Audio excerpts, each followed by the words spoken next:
Hai Sobat Rebahan, selamat datang di channel hiburan Kamu Rebahan. Admin akan membacakan kelanjutan sebuah cerita novel yang sangat menarik, yang sangat seru, yang sangat menghibur, yang sangat layak untuk diikuti dari awal hingga akhir. Sebuah cerita novel yang judul The Story of Yu Chen, dimana part ini adalah part ke 303 bertepatan dengan bab ke 1437. Sebelum melanjutkannya, pastikan kalian sudah subscribe channel ini dan aktifkan lonceng notifikasinya agar tidak ketinggalan jika admin upload video terbaru. Jika kalian menyukai cerita seperti ini, jangan lupa like. Jika berkenan, share juga ke teman lain-lainnya agar teman lain-lainnya mendapatkan informasi hiburan di channel ini. Baik, kita lanjutkan di part ke 303 bertepatan dengan bab ke 1437.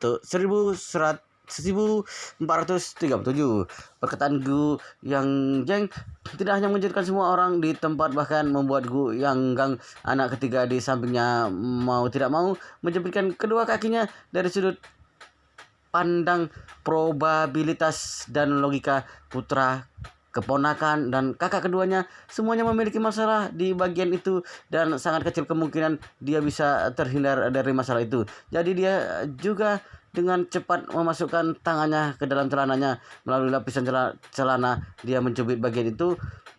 Setelah mencubit celah cubitan ini, dia langsung ketakutan karena dia juga tidak bisa merasakan sama sekali. Wajahnya langsung tertekan dan meratapi. Dan juga aku juga. Aku tiba-tiba tidak bisa merasakan. Seluruh ruangan perawatan dipenuhi dengan kengerian. Ini juga terlalu sulit untuk dipercaya, bukan? Dua generasi keluarga Gu, empat laki-laki, semuanya kehilangan kemampuan dalam bidang itu. Bagaimana mungkin ini bisa terjadi kalau disebabkan oleh suatu penyakit? Sebagian besar penyakit yang mirip dengan penurunan fungsi tubuh tidak menular, seperti kelumpuhan, stroke, Parkinson, radang dingin, dan kelemahan otot. Penyakit serupa tidak pernah menular. Jadi kalau salah satu dari empat orang ini mengalami masalah seperti ini, itu masih bisa dimengerti. Tapi empat orang mengalaminya pada saat yang sama, bukankah ini terlalu aneh? Terlebih lagi, meskipun itu masalah genetik, juga tidak pernah ada kasus dengan keluarga empat orang yang kambuh sekaligus. Misalnya, semua pria dalam keluarga ini mewarisi gen kerontokan rambut. Itu juga memiliki jangka waktu. Misalnya, mereka semua mulai mengalami kerontokan sekitar usia 40 tahun dan benar-benar botak sekitar usia 50 tahun. Namun belum pernah mendengar ada keluarga dengan gen kerontokan rambut. Kemudian tiba-tiba satu hari empat pria yang berusia 48 tahun, 46 tahun, 24 tahun, dan 21 tahun semuanya menjadi botak pada saat yang sama. Dokter kepala departemen andrologi semakin memikirkannya, semakin bingung, dan saat ini telapak tangannya sudah penuh dengan keringat karena gugup, karena dia sama sekali tidak tahu harus mulai pengobatan dari mana. Setelah pemeriksaan yang terstruktur, dia pada dasarnya bisa memastikan bahwa penyakit keempat orang keluarga Gu ini sama persis, tapi dia hanya tidak bisa mengerti apa penyebab penyakit mereka. Lalu dia buru-buru bertanya, Tuan kedua, Tuan ketiga, kalian berdua tolong dengan cermat mengingat kembali tempat-tempat tidak biasa yang baru-baru ini kalian kunjungi bersama. Makanan tidak biasa apa yang sudah dimakan bersama, dan hal-hal tidak biasa apa yang kalian lakukan bersama, terutama sesuatu dengan kontaminasi radioaktif. Tidak ada. Gu Yang Jeng berkata, kami berada di Yanjing selama beberapa waktu ini, tidak pergi kemana-mana, juga tidak pernah menyentuh sesuatu yang aneh.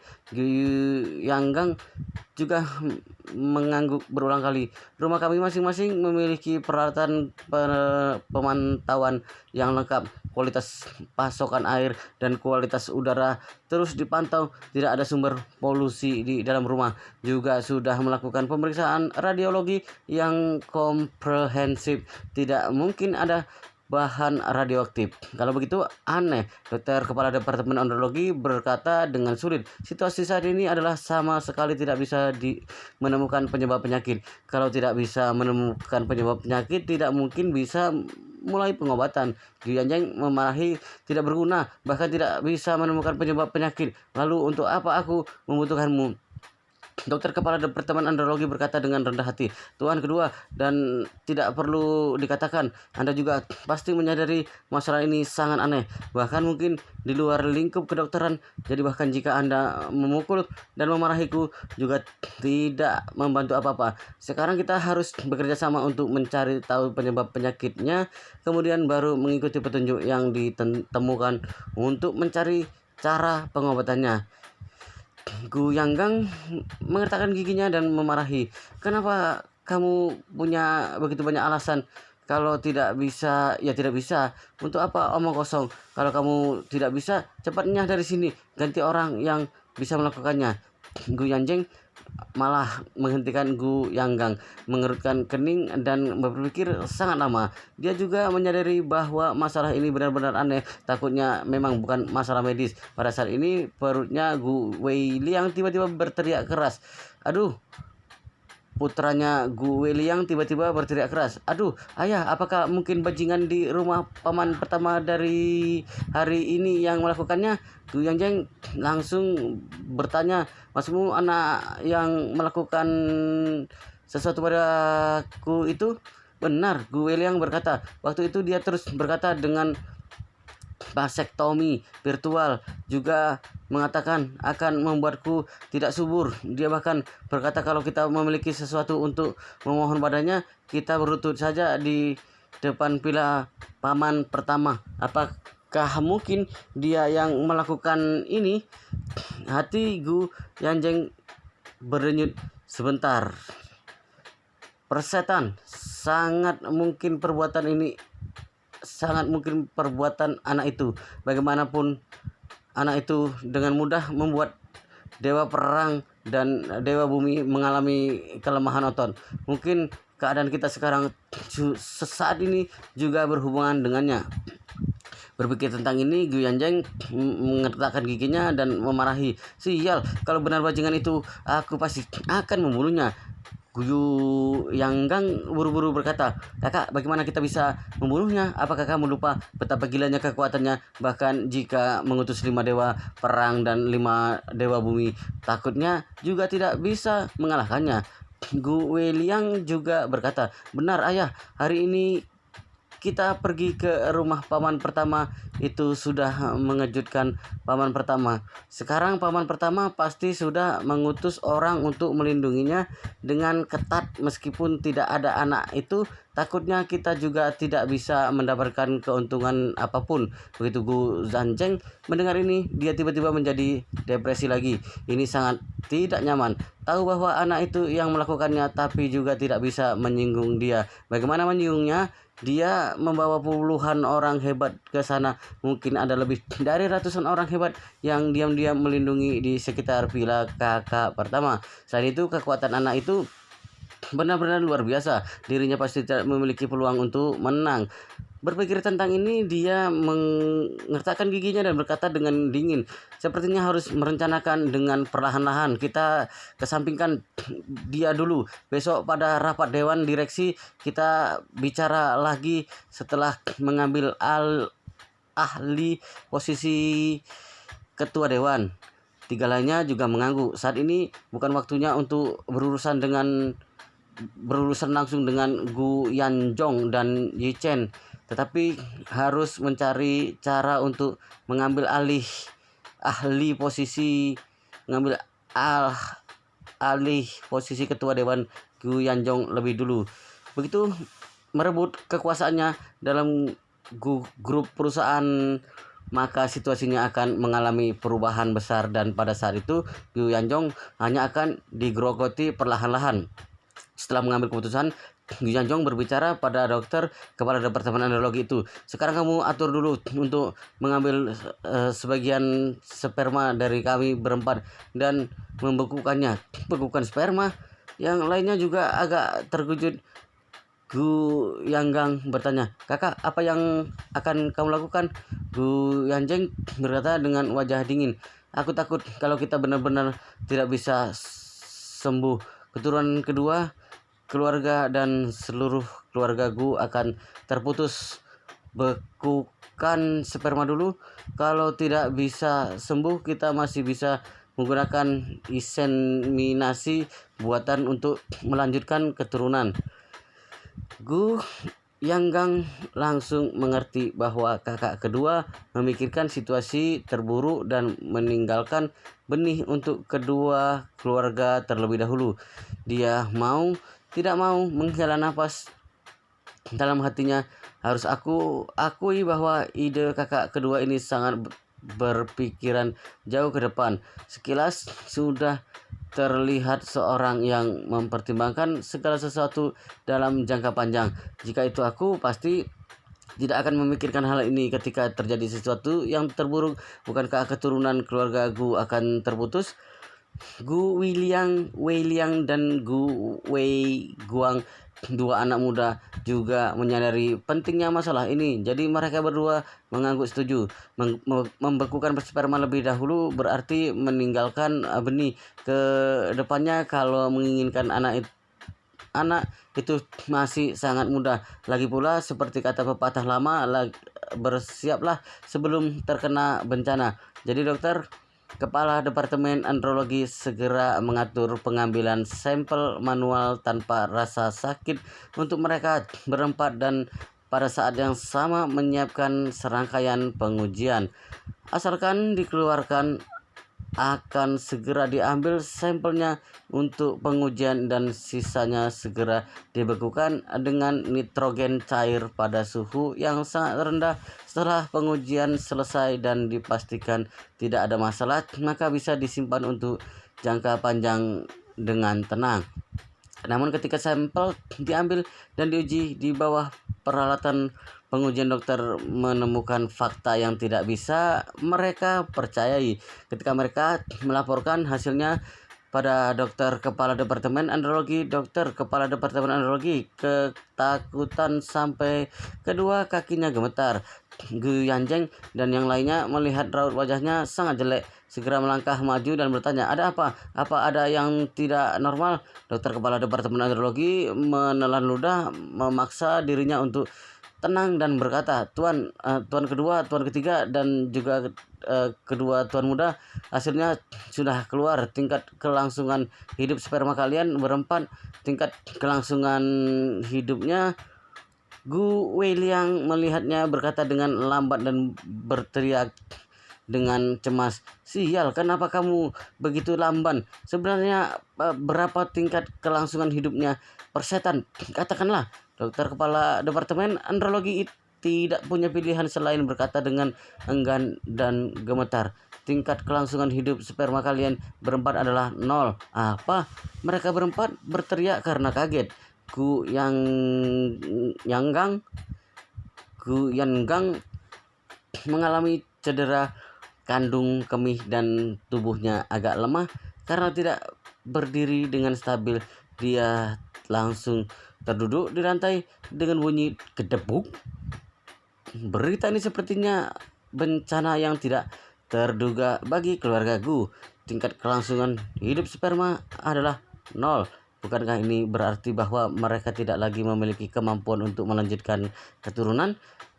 Tangan Gu Yanjeng gemetar karena terkejut, bahkan tangan kanannya yang terbungkus gips pun gemetar. Dia bertanya dengan gemetar, "Apa yang terjadi sebenarnya? Bagaimana mungkin bisa 0? Aku selalu sangat normal." "Benar," Gu Weiliang juga berkata sambil menangis. "Beberapa bulan yang lalu aku masih menghamili seorang model muda. Agar dia tidak menggangguku, aku menghabiskan 1 juta untuk menyuruhnya menggugurkan kandungan. Kenapa sekarang tidak ada tingkat kelangsungan hidup?" Begitu Gu Yanjeng mendengar ini, dia langsung menamparnya dengan tangan kirinya dengan marah dan memarahi, "Kamu ini bajingan, sudah menghamili orang lain dan tidak membiarkannya melahirkannya. Kalau melahirkannya seorang putra, bukankah keluarga Gu kita mempunyai keturunan?" Wajah Gu Weiliang penuh dengan keluhan dan tersedak. Ayah, waktu itu kamu selalu mengingatkanku ketika aku bermain-main di luar, jangan sampai menghamili wanita, apalagi memiliki anak haram. Kamu bilang ini akan mempengaruhi citraku di mata keluarga lain dan akan membuat status sosialku menurun banyak. Kelak tidak akan bisa menikahi nona besar dari keluarga teratas. Jadi aku mengeluarkan uang untuk menyuruhnya aborsi. Bukankah itu semua sesuai dengan keinginanmu? Bu Yanjeng berteriak. Aduh, mengangkat tangannya dan menampar dirinya berkali-kali. Sambil menampar, dia mengutuk dengan marah. Siapa suruh dirimu berkata sembarangan? Siapa suruh dirimu berkata sembarangan? Siapa suruh dirimu berkata sembarangan? Sebenarnya dia tahu jelas bahwa perkataan putranya Gu William adalah kebenaran.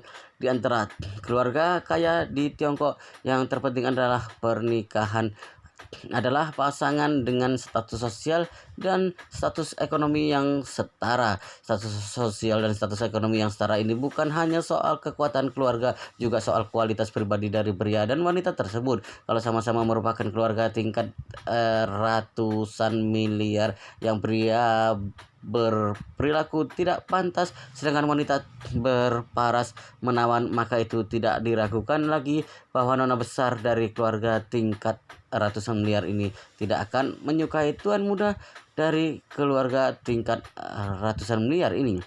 Kalau sama-sama merupakan keluarga tingkat ratusan miliar yang pria tampan dan berbakat, sedangkan wanita sangat kacau dan boros, tuan muda itu juga tidak akan menyukainya. Selain penampilannya, kalau salah satu pihak punya kekurangan, juga akan sangat mengurangi nilainya sendiri. Di antara hal yang paling merugikan bagi seorang pria adalah memiliki anak haram di luar pernikahan. Keluarga besar, baik pria maupun wanita, semuanya dimanjakan oleh orang tuanya. Nona besar mana yang bersedia menikahi pria itu dan menjadi ibu tiri untuk anak haram? Tidak mungkin. Bahkan ketika Yu Qiuyi bertemu dengan Yi Chen lagi, dia juga sangat mementingkan masalah ini. Dia masih muda dan nona besar dari keluarga besar, bagaimana bisa bersedia menjadi ibu tiri? Gu Yanjeng juga berharap putranya mempertahankan daya saingnya sendiri, jadi selalu memperingatkannya dia boleh bermain-main di luar tapi tidak boleh memiliki anak. Dia yang pada saat itu juga tidak pernah berpikir bahwa putranya akan kehilangan kemampuan reproduksi satu hari nanti. Dan sekarang tingkat kelangsungan hidup sperma adalah 0. Seorang anak haram juga sudah digugurkan. Bukankah ke depannya benar-benar tidak akan ada keturunan lagi?